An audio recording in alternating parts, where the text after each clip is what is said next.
Il est une école pour nous. Et à chaque fois que je suis auprès de lui, j'apprends tous les jours. Amen. Est-ce que nous pouvons applaudir très fort au nom de Jésus? Amen. Je vais vous demander des choses avant de commencer. La première chose, je vais vous dire que vous allez me excuser parce qu'aujourd'hui nous allons lire beaucoup de versets. C'est un enseignement. Donc nous sommes appelés à lire beaucoup de versets. Deuxièmement, je vais faire CTRL-V, CTRL-C, CTRL-V, copier, coller. Je vais suivre la méthodologie de notre papa. Vous allez m'excuser si ce n'est pas vraiment correct à 100%. Je vais suivre sa méthodologie, la manière dont il enseigne. Lui, il est un enseignant. Amen. Voilà, je vais nous proposer 3 versets de base pour cet après-midi. Et après, nous allons lire d'autres versets. Le premier verset, nous allons le lire dans le livre des Psaumes, chapitre 111, verset 10. Psaume 111, verset 10. Le deuxième verset, nous allons lire aussi dans Hébreux, chapitre 12, verset 28. Le troisième verset que nous allons lire, c'est Ecclésiaste, chapitre 12, verset 15. Premier verset, Psaume chapitre 111, et verset 10. La Bible dit: la crainte de l'Éternel est le commencement de la sagesse. Tous ceux qui l'observent ont une raison sainte. Sa gloire subsiste à jamais. Amen. Hébreux chapitre 12, verset 28. Hébreux chapitre 12.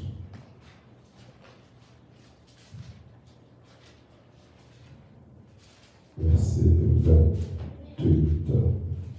C'est pourquoi, recevant un royaume inébranlable, montrons notre reconnaissance à rendre à Dieu un guide qui lui soit agréable, avec piété et avec crainte. Amen. Ecclésiaste chapitre 12, verset 15. Ecclésiaste 12. Écoute la fin du discours, crains Dieu et observe ses commandements. C'est Allah ce que doit faire tout homme. Amen.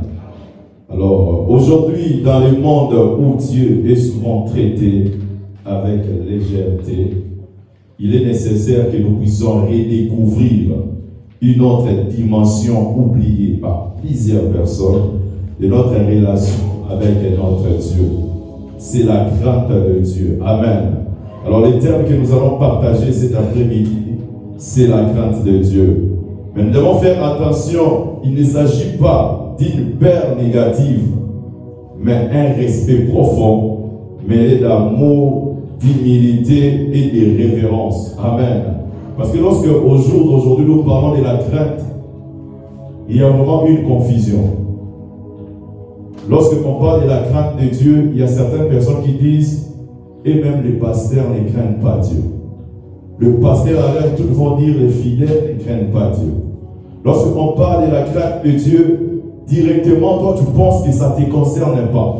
Tu penses que lorsqu'on parle de la crainte de Dieu, on parle de ton voisin ou bien de ta voisine.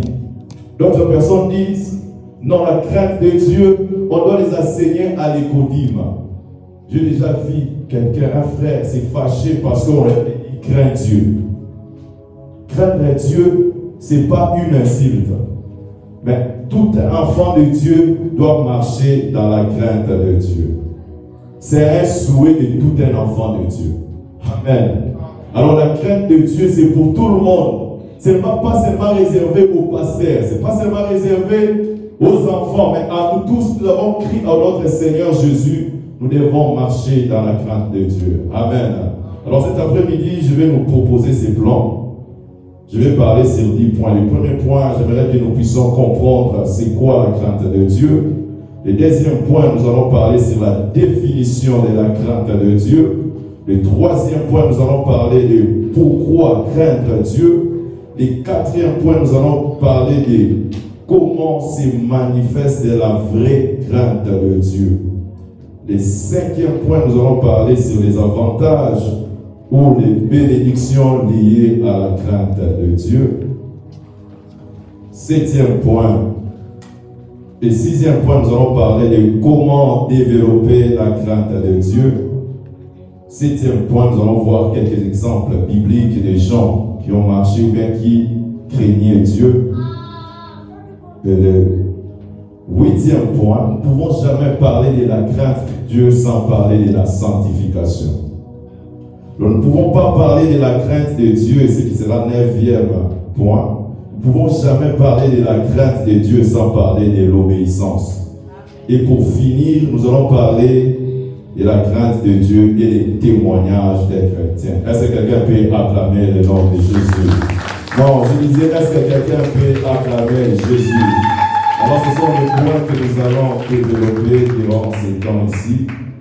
Le premier point, comprendre la crainte de Dieu. Dans ces points, nous allons développer encore 3 sous-points. Le premier point, nous allons parler de ce que la crainte de Dieu n'est pas.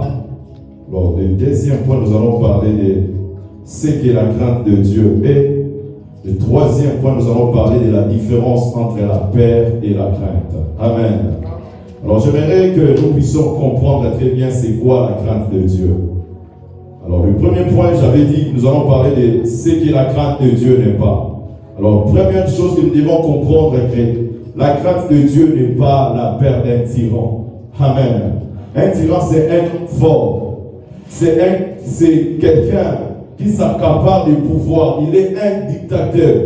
Alors, tout le monde est obligé de se soumettre à lui. Mais notre Dieu n'est pas un tyran. Notre Dieu ne nous force pas. Raison pour laquelle je viens de dire que la crainte de Dieu n'est pas la peur d'un tyran. Chez un tyran, l'obéissance est obligatoire. Tu n'as même pas la liberté. Alors la deuxième chose, j'aimerais que nous puissions savoir que la crainte de Dieu n'est pas l'angoisse d'être béni à chaque erreur. Vous savez, lorsque vous avez des enfants à la maison, à chaque fois l'enfant commet une erreur, il a toujours cette tendance, si je pars dire à mon père, il va toujours me punir. Si tu as l'habitude de taper ton enfant, à chaque fois, lui-même aura déjà cette peur-là. Si je vois papa, si je vois maman, il va ou bien elle va me frapper. Non. Alors, la crainte de Dieu n'est pas l'angoisse d'être puni à chaque erreur. Si notre Dieu nous punissait à chaque erreur, je ne sais pas si en ces jours on allait encore vivre. Mais il est un Dieu compatissant. Alors la troisième chose, j'aimerais que nous puissions savoir, la crainte de Dieu n'est pas la religion sans relation. La crainte de Dieu n'est pas une religion sans relation. Et le deuxième point, j'aimerais que nous puissions savoir ce qui est la crainte de Dieu. Première chose, la crainte de Dieu, c'est un respect profond de qui est Dieu.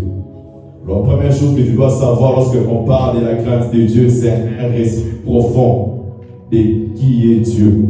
Alors, lorsqu'on parle de qui est notre Dieu, cela veut dire qu'on nous parle de sa sainteté, de sa puissance et de sa justice. Est-ce que quelqu'un peut dire Amen? Alors, c'est la première des choses, et c'est que tu dois savoir de la crainte de Dieu. C'est un respect profond de qui est Dieu. Alors, si tu connais qui est ton Dieu, tu auras le respect envers lui. Alors, deuxième chose, et ce qui est la crainte de Dieu. La crainte de Dieu, c'est une soumission volontaire à sa volonté. Une soumission volontaire de toi-même. Tu te soumets volontairement. On ne te force pas, mais de toi-même, tu te soumets à la volonté de notre Dieu. Alors, troisième chose, j'aimerais que tu puisses savoir de ce qui est la crainte de Dieu. C'est une conscience constante que Dieu sait tout. Une conscience constante que Dieu sait tout. Partout où tu peux te retrouver, tu dois mettre ça dans ta tête que mon Dieu sait tout. Mon Dieu, Dieu. Si tu as compris ça, tu peux acclamer le nom de Jésus. Je le répète, la peur nous fait fuir la présence de Dieu. La crainte nous fait rapprocher de la présence de Dieu avec respect. Amen. Sans plus tarder, nous allons parler de notre deuxième point que j'avais dit. Nous allons parler de la définition de la crainte de Dieu. En hébreu, c'est le mot ira. Donc Y-I-R-A-H, qui signifie le respect profond, une révérence. Je le répète, en hébreu, le mot c'est Yira. Y-I-R-A-H, qui signifie respect profond, une révérence. En grec, cela veut dire pos, P-H-O-P-O-S,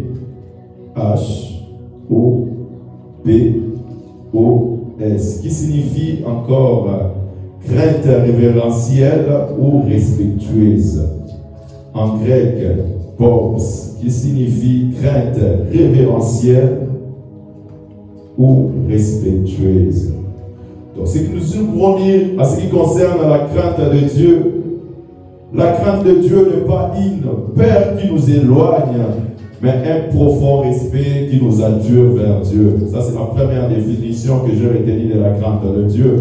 Et la deuxième définition, la crainte de Dieu est un profond respect, d'une révérence, d'une admiration mêlée d'amour envers notre Dieu, qui nous pousse à lui obéir, à marcher dans ses voies et à éviter les péchés.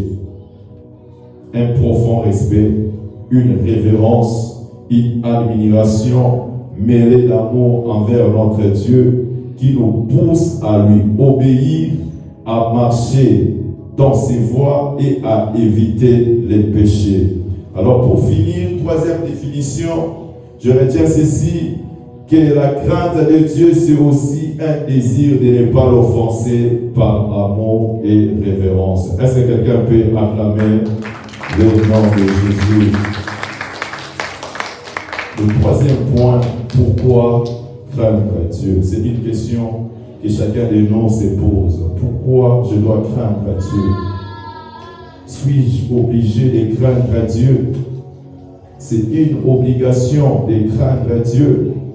Alors nous allons voir les 5 raisons qui nous poussent de craindre notre Dieu. Nous allons lire dans 1 Pierre, chapitre 1er, versets 15 à 16. 1 Pierre, chapitre 1er,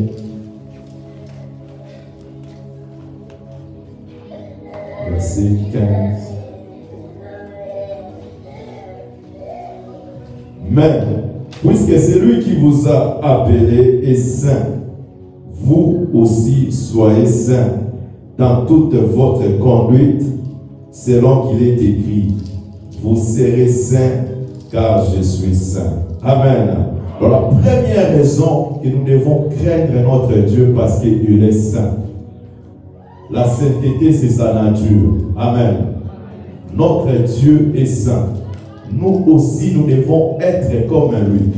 Nous devons faire un effort d'avoir cette nature. Je sais, lorsqu'on parle de notre Dieu est saint, lui, il est saint. La sainteté de Dieu est absolue, est parfaite et éclatante. Mais nous, étant enfants de Dieu, nous sommes appelés à nous efforcer à avoir cette nature, à être comme lui. C'est lui qui est notre Père. Comme lui, il est saint. Moi aussi, je dois faire un effort à être comme lui. Je dois ressembler à mon Père. Je dois ressembler à la nature de mon Père. Ça doit être le souci de chacun de nous. La première raison que nous devons craindre notre Dieu, premièrement, il est saint. Alors, deuxième raison que nous devons craindre notre Dieu est juste juge. Nous allons lire dans Romains chapitre 14, verset 12. Romains.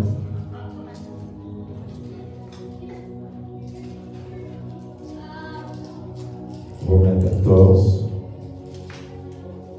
verset 12.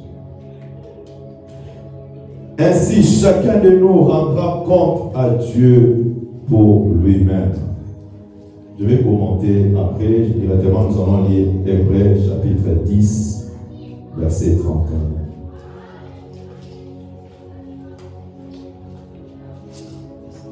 C'est une chose terrible qui est tombée entre les mains du Seigneur, entre les mains du Dieu vivant. Amen. Je venais de dire, la deuxième raison qui nous pousse à craindre notre Dieu, il est un Dieu juste juge. Amen.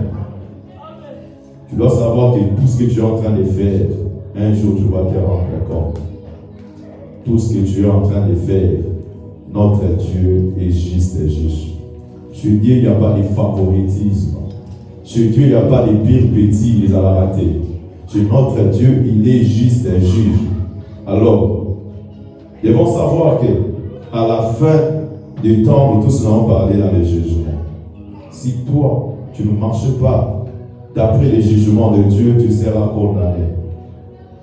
La crainte de Dieu nous garde vigilants, sombres, conscients que notre vie a un prix et a des conséquences. Amen. Alors je dois savoir que notre Dieu est un Dieu qui est juste et juge. Alors le troisième point, nous n'allons pas lire le verset, mais c'est Somme chapitre 33, verset 8. Notre Dieu est grand. Nous devons craindre notre Dieu parce qu'il est grand. Amen. Et la Bible va loin pour dire que la grandeur de Dieu nous échappe. Nous craignons notre Dieu. Il est grand. Amen. Sa puissance et sa majesté inspirent le respect. Nous devons le respecter parce qu'il est grand. Alors, la quatrième chose qui fait que nous puissions craindre notre Dieu, la crainte de Dieu nous protège du péché. Amen. La crainte de Dieu nous protège du péché. Proverbe chapitre 16, verset 6. Proverbe chapitre 16.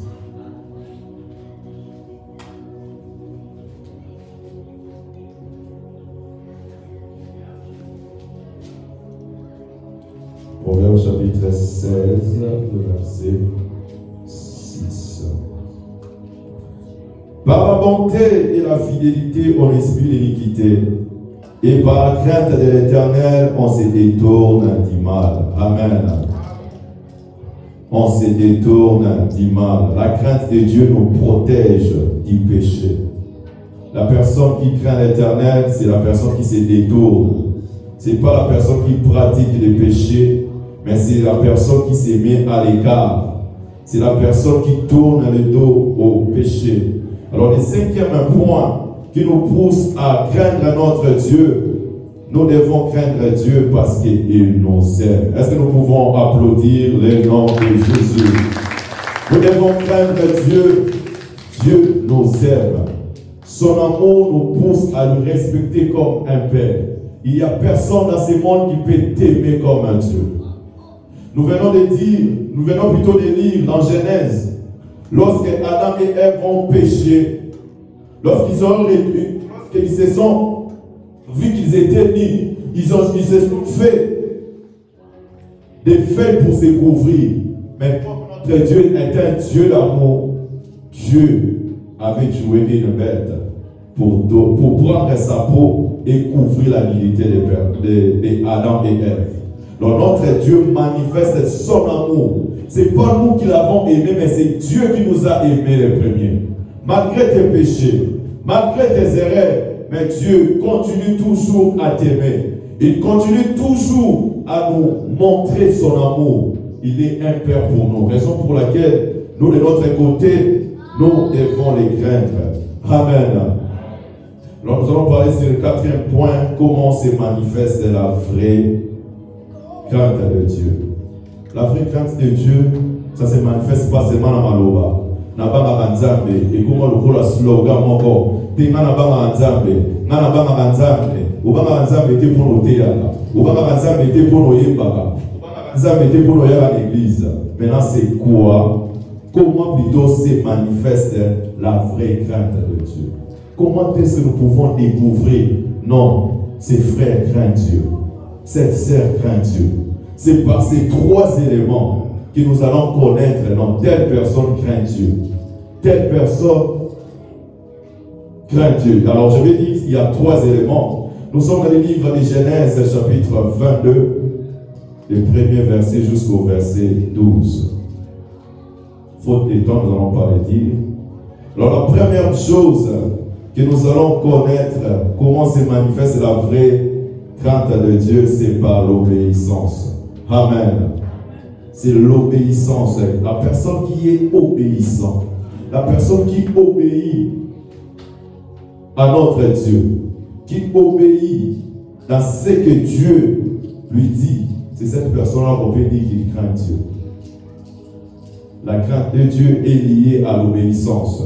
Dans Genèse chapitre 22, le premier verset jusqu'au verset 12, on nous parle de l'histoire d'Abraham. Abraham, Dieu lui a appelé. Dieu lui a fait promesse. Dieu lui disait, je vais te bénir. Dieu lui disait, je vais te bénir. Je te multiplierai, tu seras père d'une multitude. Mais ça passait beaucoup de temps. Abraham n'avait pas toujours d'enfant. Après quelques temps, Dieu lui a visité. Dieu lui a donné les fils au nom d'Isaac. Isaac était, je ne sais pas comment qualifier, mais il était vraiment un enfant précieux. Il était tout. Après quelques temps, Dieu, le même Dieu qui l'avait donné, mais c'est le même Dieu qui veut encore faire passer Abraham par l'épreuve. Il vient pour lui demander, il dit à Abraham, donne-moi ton fils. Lorsque Dieu disait, donne-moi ton fils, d'après Abraham, il pouvait dire que j'ai des fils, j'ai Isaac, j'ai Ismaël. Mais Dieu dit non, ton fils unique. Il dit mon fils unique, il précise encore Isaac. Ce n'est pas quelque chose de facile. Dieu lui a demandé quelque chose de compliqué, quelque chose de difficile. Abraham a regardé. Je ne crois pas qu'il n'a même pas partagé avec Sarah. Les matins, Abraham a pris son fils. Abraham a pris ses serviteurs. Ils sont partis pour sacrifier son enfant. Ce n'est pas quelque chose de facile. C'est facile de rencontrer une histoire. c'est difficile de vivre l'histoire. L'enfant que tu as fait ça pour l'avoir, maintenant Dieu lui donne et après Dieu encore te les demande de les sacrifier. C'était une épreuve qui était difficile. Amen. Et malgré cette difficulté, Abraham a obéi à la voix de Dieu. Abraham a écouté, Abraham a exécuté ce que Dieu lui avait dit. Amen. Alors la première des choses, pour voir que la personne craint de l'Éternel, tu dois obéir, quel que soit le prix, quel que soit ce que Dieu t'a dit, tu dois obéir. Alors la deuxième chose, j'aimerais vous dire que c'est la haine du péché. La personne qui craint Dieu, c'est la personne qui donne le dos au péché. Tu ne peux pas dire que tu crains Dieu, mais tu es en train de pratiquer. Tu es en train de vivre dans les péchés. Les péchés, c'est ton ami de tous les jours. Tu t'es déjà habitué avec les péchés. Non. Alors, le deuxième point, c'est la haine du péché. Tu ne peux pas dire que tu crains Dieu si tu pratiques les péchés. Tu ne dois pas pratiquer. Tu dois faire un effort si tu tombes et te relever le plus vite possible. Ça, c'est dans le Proverbe chapitre 8, les versets 13. Alors, la troisième chose, le temps passe vite, pas grave. La troisième chose, c'est l'humilité. La personne qui craint Dieu doit être humble. La personne qui craint Dieu ne doit pas être un orgueilleux. Non. J'aimerais que nous puissions lire ce verset. Proverbe chapitre 22, verset 4. Proverbe chapitre 22, verset 4. Les fruits de l'humilité et la crainte de l'Éternel, c'est la richesse, la gloire et la vie. Les fruits de l'humilité, la partie qui nous concerne, c'est 4A, les fruits de l'humilité et la crainte de l'Éternel. Nous devons voir l'humilité dans la vie des personnes qui se disent qu'ils craignent Dieu. Alors je vais me résumer. Comment se manifeste la vraie crainte de Dieu? Premièrement, par l'obéissance. Deuxièmement, par la haine du péché. Troisièmement, par l'humilité. Est-ce que nous pouvons acclamer le nom de Jésus? Le cinquième point, nous allons voir les avantages ou les bénédictions liées à la crainte de Dieu. Peut-être tu peux me dire, je crains Dieu, j'ai quel avantage? Je crains Dieu, je bénéficie de quoi? J'aimerais te confirmer qu'il y a des avantages, qu'il y a des bénédictions qui sont liées à toute personne qui craint Dieu. Premier avantage, Proverbe chapitre 9, verset 10. Proverbe chapitre 9.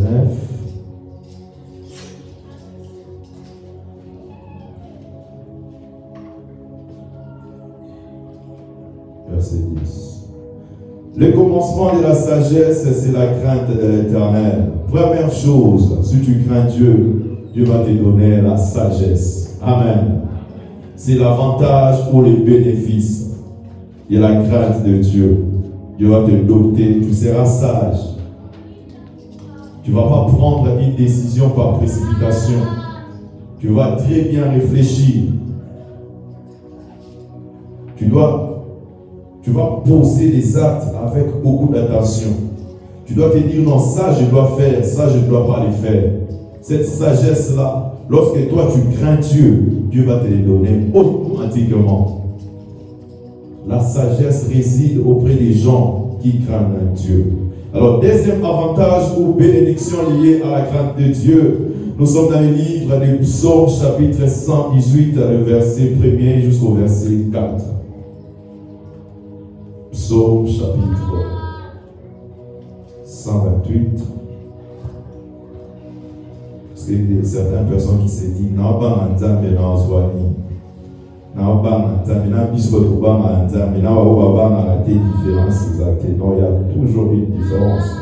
Psaume chapitre 128, le premier verset jusqu'au verset 4. La Bible dit, heureux tout homme qui craint l'Éternel, qui marche dans ses voies. Tu jouis alors du travail de tes mains. Tu es heureux, tu tu prospères. Donc la personne qui craint Dieu est aérée. La personne qui craint Dieu prospère. Est-ce qu'il y a une personne qui craint Dieu et peut acclamer très fort Jésus? La Bible dit, tu es aéré, tu prospères. Cela veut dire tout ce que tu es en train de faire va prospérer. Tout ce que tes mains vont toucher vont aller de l'avant. C'est une bénédiction. C'est un avantage à d'autres personnes qui craignent Dieu. Et le verset 3, la Bible dit, ta femme est comme une vigne féconde dans l'intérieur de ta maison. Tes fils sont comme des plantes d'olivier autour de ta table. C'est ainsi qui est béni l'homme qui craint l'Éternel. Amen. Donc la personne qui craint Dieu, Dieu lui bénit. Il bénit son foyer. Dieu bénit sa famille. Il vit une vie de prospérité. Il vit une vie heureuse. Donc si tu veux être heureux, tu dois craindre Dieu. Si tu veux prospérer, tu dois craindre Dieu. Cela, ça ne va pas seulement se limiter à toi, mais à toute ta famille. Tes enfants seront comme des plantes d'olivier. Ta femme sera féconde.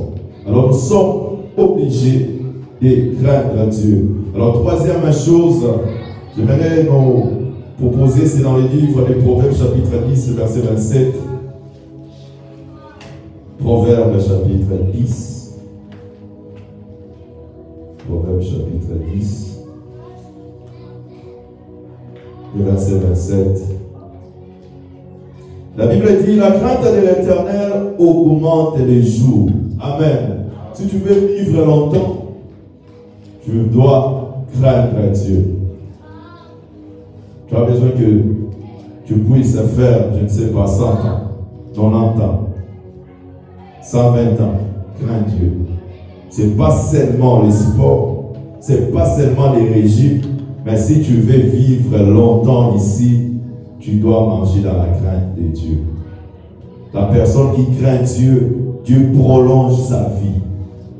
Dieu augmente encore des jours. Tu vas vieillir, tu verras tes cocolocos. À une seule condition, tu dois marcher dans la crainte de Dieu. Un autre avantage ou une autre bénédiction, nous sommes dans le livre du Psaume chapitre 25, le verset 12. Psaume 25.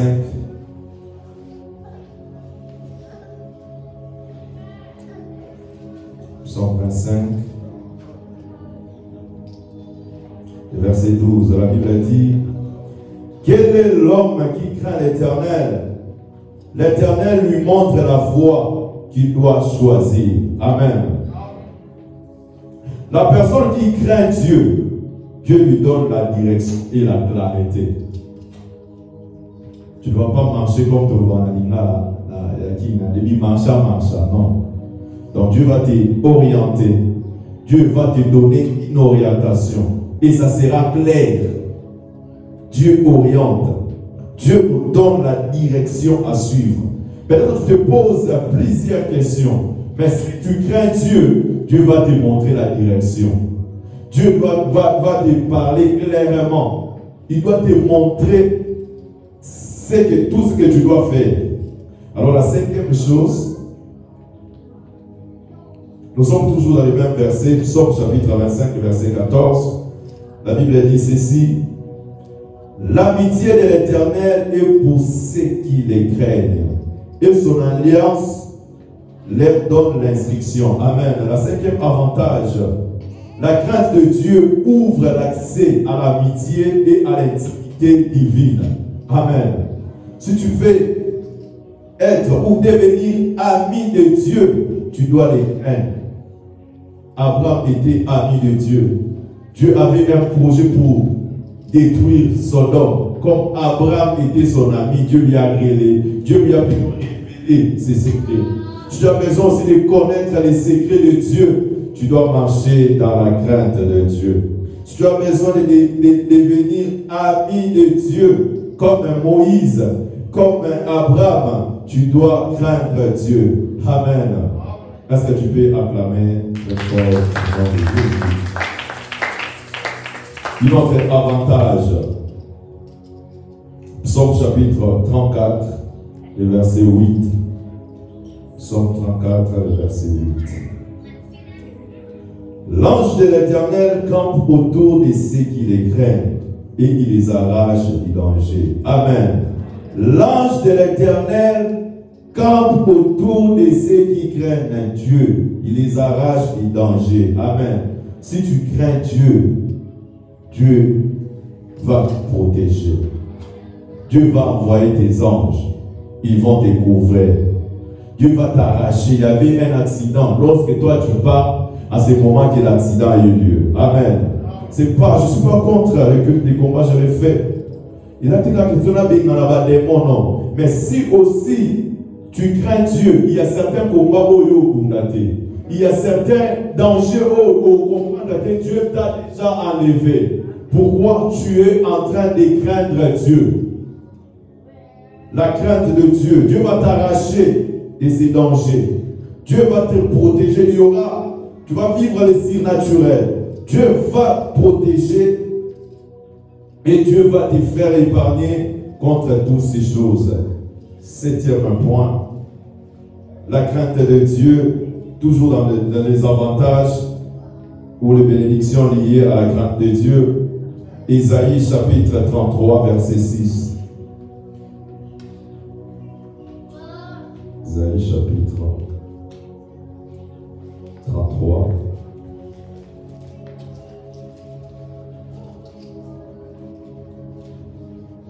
Isaïe 33, le verset 6. Tes jours seront en sécurité, la sagesse et l'intelligence sont une source de salut et la crainte de l'Éternel. C'est là les trésors des Sion. Amen. Donc la crainte de Dieu, c'est une richesse spirituelle ou un trésor. Si tu crains Dieu, tu as cette richesse-là. Tu as ces trésors-là en toi. Donc tu as vraiment l'avantage de craindre Dieu. Huitième avantage, sans plus tarder, Psaume chapitre 112, le premier et le deuxième verset. Psaume chapitre 112.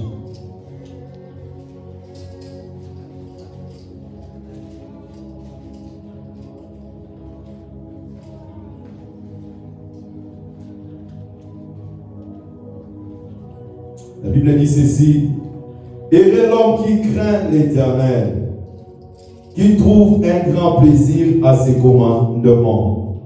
Sa postérité sera puissante sur la terre. La génération des hommes droits sera bénie. Amen. Si toi, parent, tu crains Dieu, tes enfants seront puissants. Tes enfants seront une génération puissante. Or, c'est toi les parents qui crains Dieu, mais tes enfants, ta descendance vont bénéficier de cela. Amen. Ta crainte, ça se limite pas seulement chez toi, même à ta descendance, même chez tes enfants vont profiter de cela. La Bible dit ta postérité sera puissante sur la terre. La génération des hommes droits sera bénie. Même tes enfants seront bénis si toi, Père, tu es en train de craindre Dieu. Pour finir, neuvième bénédiction ou avantage, nous sommes dans le livre de Malachie chapitre 3, les versets Malachie chapitre 3, le verset 16 jusqu'au verset 18. Malachie chapitre 3, verset 16.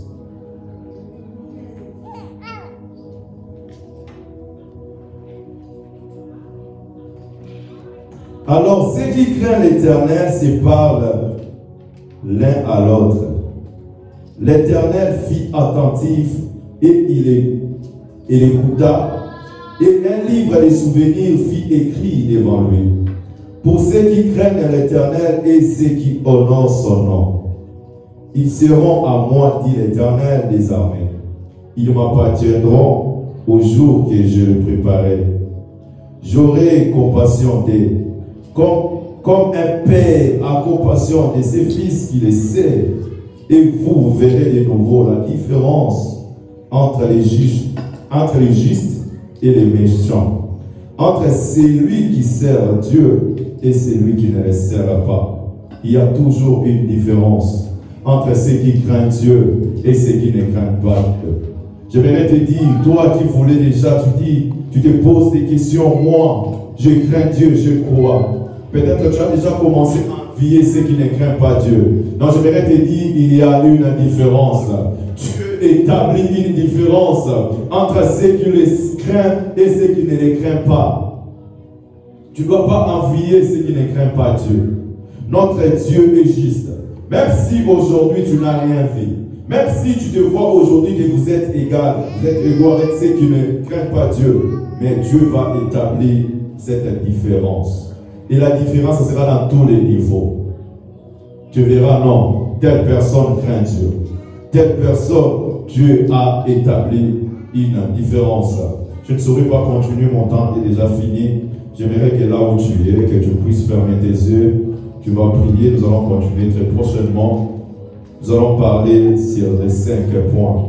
Le premier point, nous allons parler de comprendre la crainte de Dieu. Le deuxième point, nous allons parler de la définition de la crainte de Dieu. Troisième point, nous allons parler pourquoi craindre Dieu.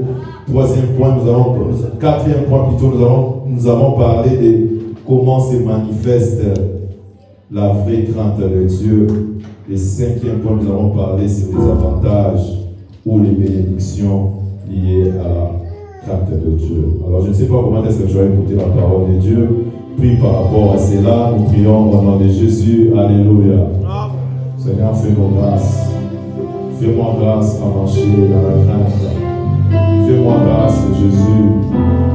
J'ai besoin de bénéficier. J'ai besoin de bénéficier de ta crainte, Jésus. Aide-moi, Seigneur.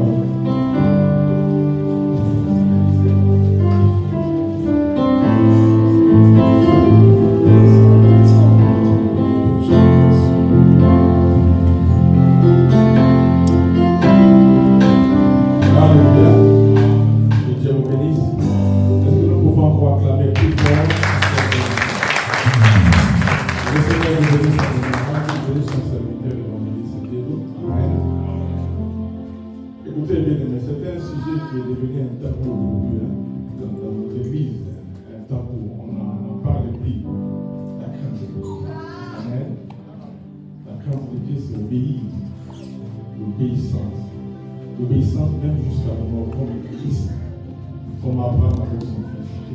La crainte, c'est la haine du péché, se séparer du péché. Je suis devenu un enfant de Dieu, j'ai été mis à côté, j'ai été sanctifié, pardonné par Jésus. Il est mort à la croix pour le péché. C'est la haine du péché. La haine, se séparer du péché. Aujourd'hui, bien aimé, il y a des enfants de Dieu, il y a des pasteurs, il y a des évangélistes, il y a des diacres qui ont peur. Écoutez-moi très bien. C'est-à-dire, il nous a déjà donné une image qu'il est saint. Vous comprenez? Maintenant, il a peur, il vit dans les péchés, mais ce passé nous donne une image d'un homme de Dieu saint. Maintenant, il a peur de cette image qu'il a déjà donnée aux gens comme saint, alors qu'il vit dans les péchés. C'est un coureur de jupons, ce pasteur. Mais l'image qu'il donne à l'église, l'image d'un saint homme. Maintenant, il a peur de cette image. Au lieu d'aller voir d'autres personnes s'humilier, comme l'homme de Dieu vient de le dire, c'est aussi l'humilité, la crainte de Dieu. Au lieu de s'humilier, de chercher de l'aide. Les hommes de Dieu, ses amis, ses collègues serviteurs, et non, tel que je suis là, je vis dans les péchés. C'est bien que je suis humble, c'est bien que je chante. Non, il a peur que nous puissions enlever cette image-là. Et il n'est pas sûr de la voilà. Humilie-toi, c'est ça la crainte de Dieu. L'humilité. Va voir celui qui est ton frère, qui vous travaille avec lui, va voir ton pasteur. Dis-lui que non. Ce dernier temps, en tout cas, j'ai chuté. J'ai fait un naufrage par rapport à la foi. J'ai vu dans les péchés. J'ai couru derrière des femmes, je couche avec des filles. Je suis devenu un menteur comme auparavant. J'ai touché au fétiche. C'est aussi de l'humilité. Humilie-toi. C'est la haine du péché, c'est l'obéissance. Et ce terme est devenu un tabou aujourd'hui. Les pasteurs n'en parlent plus. Dans nos églises, on n'en parle plus. Amen. Marche dans la crainte de Dieu. Et le Seigneur te bénira. Marche dans la crainte de Dieu. Ta famille prospérera. Marche dans la crainte de Dieu. Tu vivras longtemps, longtemps. Tu vas vivre longtemps. Abraham a vécu 175 ans à cause de la crainte de Dieu. Moïse 140 ans. Jacob 600 combien? Moi là, 100 ans. Puisque j'ai craint mon Dieu, 100 ans. Tous ces jeunes qui péché, les jeunes que vous voyez qui meurent 40 ans, jeunes à bouffer, 50 ans, 50 ans tu as encore jeune. Si vous ne le savez pas.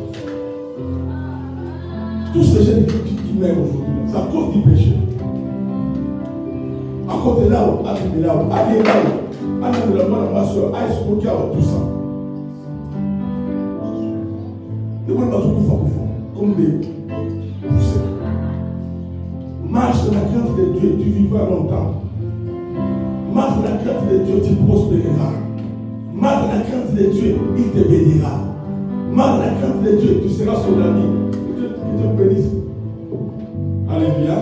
Est-ce que quelqu'un peut acclamer? Moi, je vais voir continuer le dimanche prochain. Il va clore l'enseignement le dimanche prochain. Amen. Et le Seigneur nous bénisse. Est-ce qu'on peut chanter un petit cantique? Nous allons passer.